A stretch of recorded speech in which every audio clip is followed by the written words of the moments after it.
Hello there! Today we're going to be taking a look at Shakespeare's account. They are an Air 57 player, and as you can tell by the fact that we are at the top of Dragonspine and we are not freezing to death, they are in fact A Dehya main. So today we're going to take a look at Shakespeare's account, look at their characters, their builds, and give some advice and some guidance about where they should take their account next. But first, a word from our sponsor. Are you excited to pull for brand new characters in Notlan, but find yourself completely broke on Primo Gems? So of course you prepare yourself to pull out the old reliable credit card. But wait, Loot Bar is here to help you get even more Primos with incredible and affordable discounts. Loot Bar is a website that allows you to top up in your favorite games for less. Transactions are 100% safe and secure and only requires your UID. No login info necessary. Topping up through Loot Bar is also done officially through Mihoyo, so you can take advantage of those sweet first-time purchase deals and recharge events. You're guaranteed to receive your purchase within a half hour, and they even cover sales tax. You can top up now for Genesis Crystals and Oniric Shards in both Genshin Impact and Honkai Star Rail. At Loot Bar, safe, secure, with the best price and the best service. New users can even get a 5% off coupon. Don't wait, check out the link in the description below and visit lootbar.gg today. Now back to the video. So, what does Shakespeare have to say about the state of their account? For most of my account's life, I was more focused on exploration and I just kinda pulled on whoever looked cool. Now that I've explored most areas, I've gotten a lot more interested in the Abyss. My problem with it is I only have one pretty decent team. And then my second team is patchwork, and I don't know how to fix it. I'd like some advice on who and how to build some possible future pulls, since half the time in Abyss I get stuck, because it seems like I don't have any flexible characters to work with. I main sub-DPS Dehya, she's literally on every single team. And I really enjoy Jean, Arlecchino, and Yao Yao. Wriothesley is also one of my go-tos whenever he's able to be used in Abyss. So, they are a Dehya main, but their Dehya is built for sub-DPSing off-field, which is the correct way to build her. If you are going to use Dehya, that is how she works best. And I see here that we have a really solid Arlecchino Vape team. Ooh, and we even have the signature, okay. So let's take a look at this Arlecchino first then, shall we? Level 89, 2600 attack. Maybe a little low on the EM for if you're doing Vaporize. Signature weapon, level 90. Refinement break 1, we're not dealing with a whale here. C1 though, that gives her interruption resistance, so that's a really good one to invest in if you're an Arlecchino player. Talents, nearly triple crowned. I'm guessing we're on our way to our third crown here. Yep, alright. What about these artifacts? Okay, we have the 4-piece fragment of Harmonic Whimsy. And I can already tell you're probably still farming in this domain. Yeah, that's a rough flower. Now, the attack percent rolls are pretty nice, but you've got a lot of dead HP rolls and barely any crit rate there to make this piece worth it. That is unfortunate. Mask? Crit damage, crit rate. Other substats are a little lacking. All right, hey, at least you're getting your main stats in there. Pyro damage bonus. All right, little EM on there, a little bit of attack, some crit damage. That's a pretty solid Pyro Goblet. I'd say that's a pretty good piece to keep on her. Attack percent Sans with very nice crit rolls. 38 crit value. That's pretty nice. That is definitely a keeper piece. It would be really hard to find an upgrade for this. Alright, nice. EM, crit rate, crit damage. Got 1 defense percent roll, but I'd say that's also a pretty good keeper piece. Alright, Arlecchino build looks pretty solid. I'd say the mask and the flower. The flower for sure, because flowers are really easy to get on set. You could definitely keep searching for a double crit piece. What's the ratio looking like? 60 over 200, alright. Having at least over 50% crit rate is always good, but I would always strive to have it be a little bit higher, because 60, you're still too close to that 50-50 crit range for my taste. And of course, it does help that you have the crit rate weapon. So in my opinion, it's even more important to strive for at least 70% crit rate. So who else is on the team here? Sing Cho, always a good choice to build. He's going to be a fantastic support for basically any team that wants a lot of Hydro application, and his interruption resistance is pretty invaluable. Alrighty, looks like he's on a sack sword, only R1. Sacrificial weapons are definitely ones that really benefit from refinements, but this is a great weapon for him, and relatively easy to obtain, unless you're me. Only C1, oh that's unfortunate. His C6 is absolutely busted. Not only does it increase his damage, it also regenerates his energy even easier, and basically helps you have that 100% burst up time. Talents, 8-8, very nice. Level 8 is always where I say to at least get your important talents to. If you really like using him, you could maybe even go for crowning his burst. But if he works for you as is, or he's not one of your top favorites, then 8 is going to be more than fine. Now, for the artifacts. 4-piece emblem, very nice. Ooh, that is a juiced feather, oh my gosh. 21% crit damage, plus an attack percent roll, plus a crit rate roll, plus a little bit of ER. That is a godly emblem feather, oh my god. Not a blood circlet for crit rate, with that very nice ER roll. In this case, especially on emblem, I don't think getting the crit damage substat is too much of an upgrade, just simply because ER is so valuable on this set. HP percent goblet. Now, I thought his HP was looking a little high. What is this doing here? Now that 11% energy recharge and 19% crit damage. That's real nice. Those are real nice stats. But HP percent on Sing Show, you have an attack percent one for him? It's on Kujo Sar. Wait a minute. So Shakespeare told me that their Kujo Sara is currently holding their Yelan build. The attack percent timepiece is over here, and Yelan doesn't want attack percent, Yelan wants HP percent. So I think these two artifacts might have gotten flopped around here. Which, don't get me wrong, both of these are very good. They just ended up on the wrong characters. Now our off piece here, oh my gosh, it's always the healing sets. 14 crit damage, 7% crit rate, and 16% ER. That's crazy. Your artifact luck, man, is amazing. Oh my god. And then finally, wow, that feather too, with 20% crit damage and the ER roll. Now, what is the ratio looking like? 63-110. Okay. Obviously, you're a little unbalanced on the crit damage side. If you have 63, you probably want to aim for at least 120 for these kinds of support characters. But that 230 energy recharge, there's nothing to scoff at either. Obviously, you could fine-tune this build to the end of time, but I think you've already got some really nice artifacts already. And the only reason I'd really go back into the emblem domain with these kinds of pieces is if you pulled another character that needs emblem. Alright, before we look at the star of the show, Dehya, let's look at your Kazuha. 80 of 90, he does want to be 90 to get that maximum, animo pulling strength. That 1000 defense there scares me what we're going to see in the artifacts. Iron Sting, great free-to-play option. Only R2. But I get it, billets are hard to come by. And our talents are 688. Alright, we've got the 4-piece VV, but do we have the triple EM? EM, and EM. Okay, whoa. That's quite the subsets on that piece. Now obviously Kazuha is a support character, so you're not super looking to build into his crit, unless you really want to see him do some nice numbers. But you're mostly concerned about his swirl damage, which is why the full investment into EM is most helpful.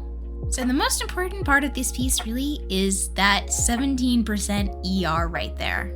This, I get it, on-set EM goblet, real hard to come by. You take whatever substats you can get. Here though, very good, 11% ER roll.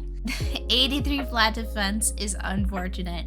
But again, these on-set EM pieces are very hard to come by. Very nice feather. Another 10% defense roll, unfortunate. I'd say these are all pretty solid pieces. And obviously you could farm an Invirodescent until the day you die and probably never find a better elemental mastery goblet. I'd say this is a more than solid build already. Alright, let's look at the star of the show, Shakespeare's Dehya. 29k max HP, 2500 attack, and she's almost level 90. For weapons, we've got the Wolf's Gravestone, level 90. Oh my god, that looks so good on her. But this is a great weapon to use in her for support. It gives a massive attack increase, and it helps buff the rest of your party's attack as well. Talents, we're on the way to triple crowning, looks like. Artifacts, you even went for the 4-piece Vorikasha's Glow. Now that's some dedication, because this domain is not resin efficient to farm. Wow, alright. 9 crit rate, 14 crit damage, then E Emerald and an HP. That is a really nice Dehya piece. Oh my gosh. I can tell you've been farming for her a lot already, because those kinds of pieces don't just fall off of trees. Crit damage circlet with 11% crit rate. Obviously you could keep farming until you get one with crit rate and HP, but I think the stats here are really good. Off piece, pyro damage bonus goblet. Little bit of crit rate, little bit of ER, little bit of attack. This is not a bad piece. Attack percent sands, alright. I do think most people go for an HP percent here, but attack percent will still be very good. Very good stats, but I think if you're going to improve any pieces on this build, this is one I think you could focus on. And the feather here, ooh, crit rate, crit damage, ER, EM, no real wasted stats there. And for the ratio, ooh. Definitely want to get that crit rate up higher. If you have about 140 crit damage, you want to aim for around 70% crit rate. And not all of your pieces are double crit, so I think there's definitely some room to still be farming for your girl here. Especially if you want her to be the best that she can be in distant farming, or what I would really suggest maybe, since this domain isn't super resin efficient, 5.0 is coming soon. We're probably going to get Sumeru artifacts in the Strongbox, and that's when I would save up some artifacts to Strongbox then, if you want to try and upgrade this build. So for a quick explanation of HP versus attack on Dehya, because she is a very weirdly built character, and she can be a bit hard to understand sometimes. So you can see what her skill scales off of. The initial damage is going to be off of her attack. So when she first puts down the field and when she attacks right after, those two attacks both scale off of her attack. However, the damage inside this field afterwards scales off of her HP. The other part of her that scales off of HP is how much damage mitigation she can take. So afterwards, if your characters are in her field and they get damaged, she'll take that damage instead, up to 200% of her max HP. So that's why building Dehya can be hard, because there are merits to focusing on both attack and HP for her scalings. Her burst damage is also split scaling, with most of it coming from attack and some of it coming from her HP. So as far as the question of HP or attack sands, it comes down to what works best for you. Because you do have the Wolf's Gravestone that gives a shit ton of attack already, if you want her to be more balanced, I think considering an HP sands might be a good idea. But at the end of the day, it is up to you and how you prefer to use her. She's actually really helpful to be used with Arlecchino because of Arlecchino's mechanic that she cannot be healed in battle. So Dehya is going to be taking some of the damage that Arlecchino would be taking otherwise, which allows your Arlecchino to stay on the field more, and to do damage longer and to keep her bond of life longer before she has to use her burst to heal. Shakespeare also mentioned that Wriothesley is one of their go-tos when they're able to use him, so let's take a look at this play. Alright, almost level 90, very nice. I see a trend with their DPSs here. Leveling your DPSs to 90 is actually not always necessary. If you really like using them, it's a really nice comfort. But generally, it's actually best to focus on leveling supports to 90 first, especially those that scale on HP, defense, or those that are like Kazuha, Animo groupers. Got a Widsith, alright, very nice DPS weapon. Triple crowned, okay, this is the first actual triple crown we've seen. No constellations, which is fine, although this C1 is nice to get if you really like using him. 4-piece Mirror Chaussee. I'm guessing because we have Widsith, we're gonna see crit rate. Oh no, crit damage. Okay, you better have some good crit rate rolls in the rest of these pieces though. Just because you have Mirror Chaussee doesn't mean you get to neglect your crit rate. Even here, I'd still search for a crit damage crit rate circlet. The ER doesn't do a whole lot for him because his burst actually, in many situations, is considered a DPS loss, especially if you're in situations like Abyss where you're trying to go as fast as possible. Because the burst animation is kind of long, and it's more worth it to just keep doing normal attacks. Off-piece Goblet, cryo damage bonus, very nice. Attack percent Sands, very nice, except that 1000 flat HP is hard. Yeah, that is definitely a piece that can be improved. Definitely a piece to keep farming for. Feather. Oh, that is a nice crit damage rolls there. Inner flower. Right, crit rate, attack, EM, crit damage. But now I'm a little worried about what this crit ratio is gonna look like. Yeah, okay. So even with Marechaussee, you get another 36% crit rate at max stacks, which means you have a functional crit rate of 72%. But because it's Marechaussee, and because it can be so easy to get to a near 100% crit ratio, I think it is actually more valuable to invest into a little bit more crit. I think having at least 50% is actually a better goal. Even if it means you drop down your crit damage a bit, like having just 200 crit damage would be more than fine if you had at least a 50% crit rate. Because that nice big number is really nice to look at, right? But it does nothing if you don't crit. And a lot of people tend to underinvest in crit rate when they're on Marechaussee because they just think to themselves, oh, well, the 4-piece bonus will make up for it.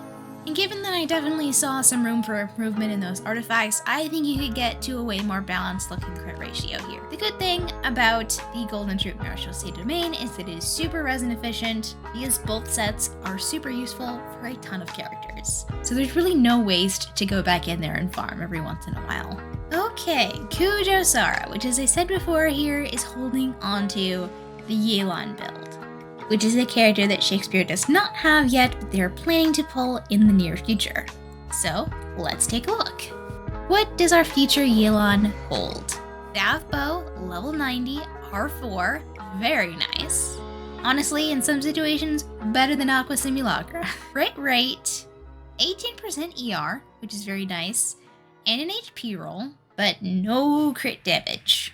The ER and the HP are very nice, and rolls like this can be hard to come by, especially that 18% ER. But I think it is worth it to keep looking for one with a crit damage substat, just in case you need to balance your crit ratio once you do build her and get her. Goblet, this is the HP one we looked at before. This is excellent. Off-piece, now. What are we doing here? Yelan does not want an attack percent Sans. Now that 25% crit damage, very nice, but that can go to somebody else. Yelan scales on HP, and unless you're trying to build her as a normal attack DPS or charge attack DPS, which you should not be, you're gonna want some HP here. Or in the case if you didn't have Fav Bow, for example, you would go for ER here. This is your off-piece, so do you have a nice HP Sans for me to look for? Toma, what is Toma doing with this? And this Deepwood one too. Hold on, is Toma built? Can I steal that from him? Okay, not really. Toma, come here. Perfect HP Sans for your Yelan. I would also say consider this Deepwood one as well instead. Both of these are extremely good HP Sans. I don't know if you need this Deepwood one for someone else or future character. Although it looks like your Kirara down here already has one. Attack percent. Okay, we're gonna look at that later. We'll have to look at that later. So either of these would be great depending on how you feel you need to balance your crit ratio or your ER needs. Pretty good feather. That attack percent roll, again, not doing anything here. Searching for one that has a crit roll and an HP roll probably would be a better option. But you do have ER on here and that little bit of crit damage, so it's not a bad option by any means. I'm noticing here so far that you have a little bit of an overt tendency to focus only on attack for characters. And while a lot of characters do want a lot of attack, not every character does. So it's really important to pay attention to characters' scalings in their talents. Now, before we start looking at other characters, Shakespeare did point out that they have a little bit of an interesting build for their Yao. Oh, and the Jadewing Spear says it all. This is a DPS Yao Yao. And what's the crit ratio? 85-121. Okay. I'm sure that crit rate is helped a lot by that J-Wing Spear. I would say if you really wanted a DPS, optimizing to get more crit damage rolls is probably going to be helpful, but let's take a look at these artifacts and see what they are. Level 90 J-Wing Spear. It does look cute on her though. 676 on the talents. We're probably going to want to get these a little higher. Now, I haven't looked at the artifacts yet. Is she Deepwood? Alright. So yes, you're doing dendro damage, so you definitely want to get that skill on that burst a little higher. Her normal attack isn't going to be doing much even on a DPS build because you're not building her for that physical damage and she doesn't have enough infusion of any sorts. And we don't have any character that gives the dendro infusion, so at least focus on getting this skill a little bit higher because that is where most of her dendro hits come from. It's the attack for Scent Sands again. But since you're building her for damage, I'll let this one slide. Feather, also incredible. 22% crit damage with some crit rate and an HP roll. And you got that flat HP in there too, so technically none of these stats are wasted. Kind of baffled now that her crit damage is so low with rolls like these. Oh, okay. If you really want her to be a DPS, this is the piece. This is the piece that you'll want to keep looking for. Crit rate with a crit damage substat, or get a crit damage one that gets decent crit rate rolls, and you'll find your ratio to be a bit more balanced. Off piece, tender damage bonus, very, very nice substats once again. You have some really nice elemental goblets here, my man. This is a 40 CV piece. That's incredible. If you ever go for a Nahida, man, you're gonna be set for life, just saying. I am very intrigued to see what kind of damage she does. We'll have to check her out later as well. Now, one of the last characters that they mentioned is one of their favorites to use is Jean. So what kind of Jean do we have here? Well, 2300 attack and only 224 EM suggests that this is a healer Jean. 122 ER. Crit damage seems kind of high for a healer build as well. Kaguratsumi Ishin, very good for a healer build. Although if you have the billets for it, I do think that Aminoma is a better option because it also gives ER through the passive. In most situations, I do actually prefer Healer Jean on an ER sword because as you saw before, that 122% ER is a little bit low. So something like a Fav, or if you happen upon one, a Skyward Blade. In fact, what kind of swords do we have here? But your Traveler here does have the Aminoma already. And what build is your Traveler on? Geo Traveler? C6 Geo Traveler? Ew. Now obviously your Aminoma is not fully leveled, so I wouldn't use it on her right away, but I would say taking the time to use the resources to level this up and see if this functions better for you would be really nice. You can also always use Fav on her. We have an R5 Fav here, which means somebody combined all their Favonius swords into one. This is actually a mistake that I made in my last account fixing video where I refined all of the Favonius swords that Latte had into one. It is generally good practice to keep around at least 2 of them at mid-level refinements until you can get one to R5, just because Favonius weapons are so valuable and they can be used on just about any character. You do have one for her if Aminoma still doesn't help with energy. And you do already have this level 90, so unless you're really using your Kaya for a lot, level Aminoma, try out Favonius, see what works for you for your energy needs.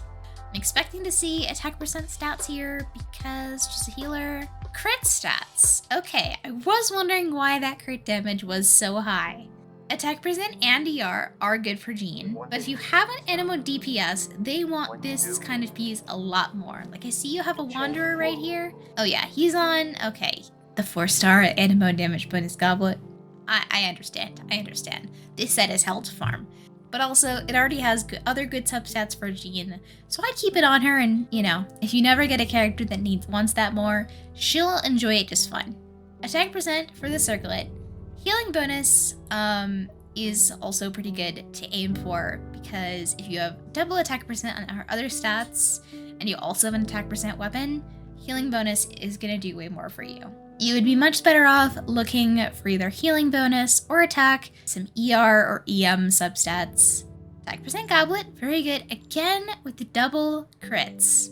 Again, this is a very nice piece. But for Jean, you want to focus more on the ER, on the EM in your substats. Because the only really time crit's going to matter is if you're using for E scale, which you only really do once in a rotation, if that, and an EM stance. Okay. I would say you could change this to attack percent if you end up going with healing bonus for this, and then you'll keep your 2k attack. Hybrid EM attack doesn't really work as well as you'd want it to. The attack percent on here is fine, but yeah, looking for attack percent stands with some EM, with some ER, will do you a lot better. Now that is a really nice feather. Got the EM, got the ER, got the attack percent. That's really solid for her. I will say if you are going to end up going with Fab eventually, you will have to consider building a little bit of crit rate to proc it. But since you'll be able to unfocus from all the crit damage rolls you've been getting, you should be able to invest a little bit more into crit rate if you do end up putting her on Fab. So let's take a look at this roster here and suggest what characters we could be focusing on. I see you have all of your goats leveled up. Sing Cho, you have Xiangling, you have Bennett, you have Fischl, you have Kazuha, of course. Do you have a Sucrose? You do not have a Sucrose. Oh wow. But you also have Xiangyun, so you're really good on Animo Swirlers. What's the Xiangling looking like here? 52, 104, okay. Perfectly fine for a support build. 198 energy recharge. I think it can go a little bit higher. R1 catch. You better get to fishing, my man. Get to fishing. That needs to be R5 for Xiangling. The damage increase it gives is just huge, and the crit rate increase it gives makes her so much easier to build. And level 90 it. Jeez, that extra ER will get you to 200. And only a 2-piece emblem set. Yeah, you're gonna have to go back into the emblem domain, buddy. I take back what I said before. She just benefits so much from that. All of her damage comes from her burst, so investing as much as you can into that burst with that 4-piece emblem build will give you just way better numbers. I am seeing some fairly good rolls in here, and these are not terrible pieces by any means, and they are good for like a temporary build. But I would say, oh geez, level 20 this, bro.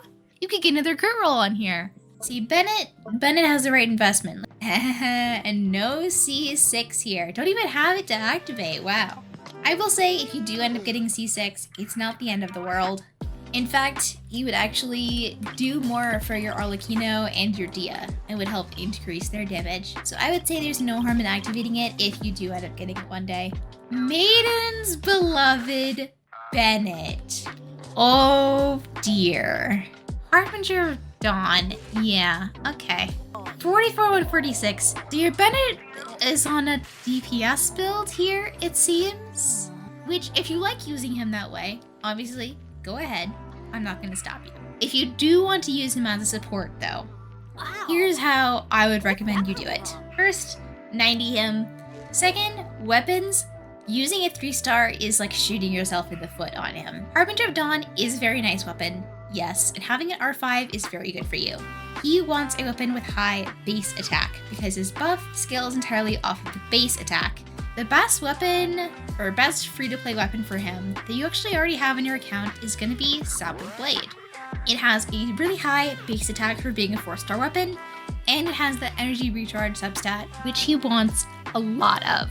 You want that burst to be up 100% of the time. And so you want over 200% energy recharge, which an energy recharge weapon will definitely help you get. Fab is also a very good choice because of the ER stat and because you can help give particles to the rest of your team.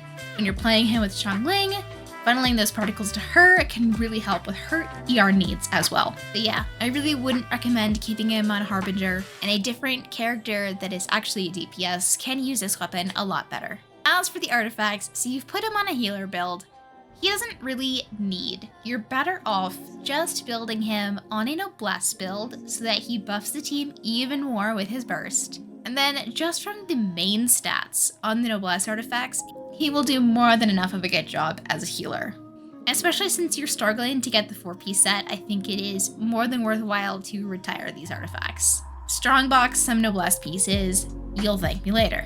As well, he does not want attack percent main stats, because the only skills off of his base attack for his buff, that attack percent does nothing for him, aside from increase his own personal damage. So you actually want to build him on mostly HP and ER.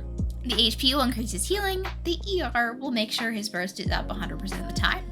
And these double crit pieces, it's always funny to see them on noblesse, but this would honestly be much better as an off piece for somebody else. Again, he does not need that double crit unless you are building him as a DPS. Focusing on energy recharge, HP, is way better for him. And if you do have him on Fav, again, you will want to keep a little bit of crit, of course. Healing bonus for the circlet is pretty good on him still.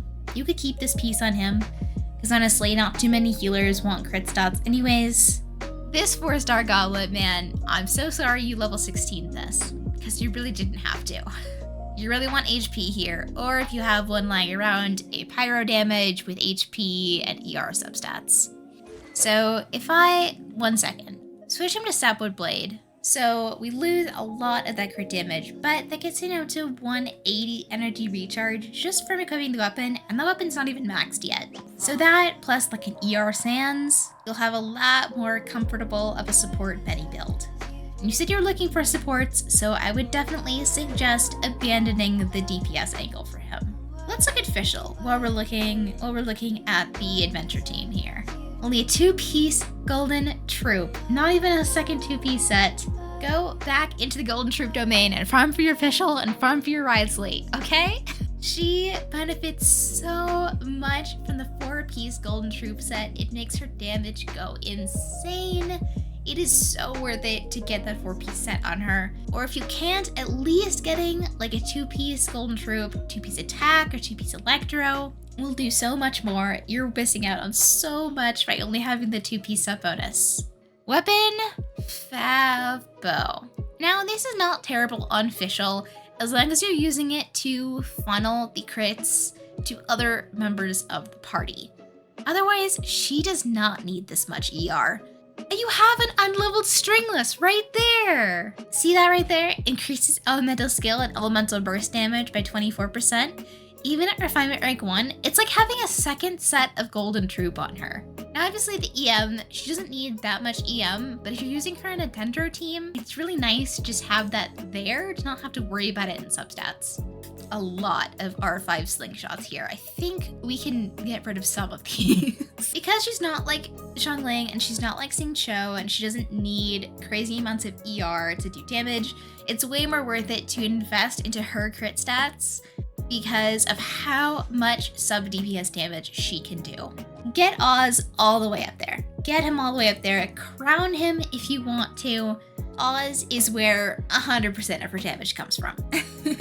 And she will be really useful for you if you want to use her with your Yao Yao to do an aggravate team comp. Invest in your Fischl. You will not regret it.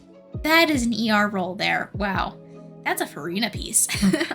Shan Yun here is an interesting one on the account. I'm curious who you use her with. You use her with Wriothesley? Plunge Wriothesley? Skyward Atlas. Not a bad weapon for her because she is an attack scaler. And she wants 4-piece VV. She really does. Not the double crit 4-star piece again. She wants attack, she wants ER, you know, a little bit of EM for that swirl damage. And that's all she needs. Definitely get this burst up if you want to use her more. And she can actually be a really great unit to use with Farina if you're at all interested in pulling for Farina in the future. Having at least 2 Animo grouping units to be able to use it on both sides of the Abyss is really nice. And you do have Jean, but she's not really considered a grouping unit because all she really does is push opponents away. And she also works really well with Farina as a healer if you ever decide to go for her. So you were looking for a little bit of guidance about who you think you should pull next. Farina, she's still on the banner. You still have time to get her. Well, maybe not by the time this video comes out, but is what I would definitely consider as a high priority. So you clearly use Wanderer, but Layla is all the way down here? Layla is a fantastic support Wanderer because he needs a shield to function well, that he doesn't get knocked out of the sky. And not only does she provide a fantastic shield, second only in the game to Zhongli, but also she allows him to proc his cryo absorption, which gives him an extra 15% crit rate. And if you pair him with, for example, Yelan or Xingqiu, her hits from her burst can actually let you do freeze with Wanderer. You've already got the Dockhand's assistant for her too. This is a great weapon for her because it's one of the only HP percent weapons in the game. You have 4 PS Millilith and just need to upgrade these pieces a bit. There's a lot of places you could slot your Dehya into because she does off-field pyro application, which is the same kind of niche that Xiangling fits. Although Dehya, she's actually going to be a little easier to use in some situations than Xiangling because her pyro application comes from her skill, not her burst. So Abyss Team B. I'm noticing Dehya is on both of these teams. Dehya could also be swapped with Xiangling in this team comp. Jean, I don't think she's your best option here. I would honestly suggest Shanyun instead. I would suggest trying out Plunge Ridesley. I think you'll be surprised just how much of a buff she gives. And like I said before, Jean is not really an animo grouper. She's an animo healer, but she doesn't group, she pushes away. Okay, now we have this one that is the Scuffed Abyss team. Now Wanderer in a Dendro team, now I'm not saying he can't work in this kind of team comp, but it's not how I would recommend to use him or how I'd recommend to use these other characters. So like I said before, a team that you can consider for Wanderer is Layla for shielding, Xingqiu for the Hydro application interruption resistance that allows you to do freeze. You can also put Yelan here. This is Yelan I use with my Scaramouche all the time. And then if you want to put in the investment to build her, Garzon. Otherwise, Benny is always a good choice. To use Kujosara as your placeholder here, you could also go for double Hydro with Xingqiu and Yelan. I know you had him with Kirara here before, but if you want to do a Dendro team, here's what I would recommend. Firstly, Fischl is going to be a must. Using her with Yao Yao, you'll get a bunch of Dendro application. That's an aggravate core right there. Kirara's a shielder, Yao Yao is a healer. So in most situations, you probably don't need that level of comfiness. You can probably use one or the other. I would really suggest investing in a Tighnari. He's a great aggravate DPS. This would be a great team for him. You could also swap out Beidou for someone that can be an animo grouper. So you could use Kazuha here, you could use Shanyun here, but Tighnari can't really do plunge, so I wouldn't totally recommend it. And Jean is, well, she's Jean. Kirara's best source of Dendro application comes from her shield crashing into enemies. And with Tighnari, you're probably going to be attacking them at a distance, so you won't really get that as often, which is why I'd say Yao Yao is the better choice here. And by all means, if you like Kirara, you can make a team like this work as well. If you really want to play around with Dendro though, you gotta go for Nahida. Nahida is the way to go. She'll apply so much Dendro for you. She'll open up every single type of Dendro team for you to build. And you clearly already have a bunch of really nice Deepwood pieces that I think you could use to build her. Spectacular team name there. So I'm interested to see how this team works, so let's take her for a spin. These are the teams I'm going to try out in the Abyss for you. Now I won't act like I have perfect skills in the Abyss. I have my own fair share of skill issues when it comes to dealing with the Abyss. So obviously this will not be your team at peak performance. But these are at least some teams, obviously the one you already have, and one that I would suggest you try out. Oh, I forget how good Arlecchino is. Dehya doing about 10k per hit on her own burst? Your Arlecchino is very good though. I would say probably one of the best characters in the account. Alright, now let's try out that Ridesley team. Alright, Plunge Ridesley? Oh, hell yeah. You see these numbers, dude? What are his normal hits here, just inside Bennett? 35k? 27k? Damn, okay. Stay cool and face your guilt. Like 11k per hit on the burst? 60k for melt. So once this team gets its energy all figured out, I think you'll have a really fun time in Abyss with it. So Shakespeare, thank you so much for letting me take a look at your account today. I hope you find the advice I've given today helpful, and I wish you the best of luck moving forward with your beautiful DPS Dehya. And And if you too would like to have your account reviewed by me in the future, applications are currently closed, but stay tuned because they will open up again at a future date. So subscribe to the channel to see more and make sure to join my Discord down in the description to stay updated on all things going on in the community. That's all for now, and thank you once again to Shakespeare for letting me review their account. You asked for it.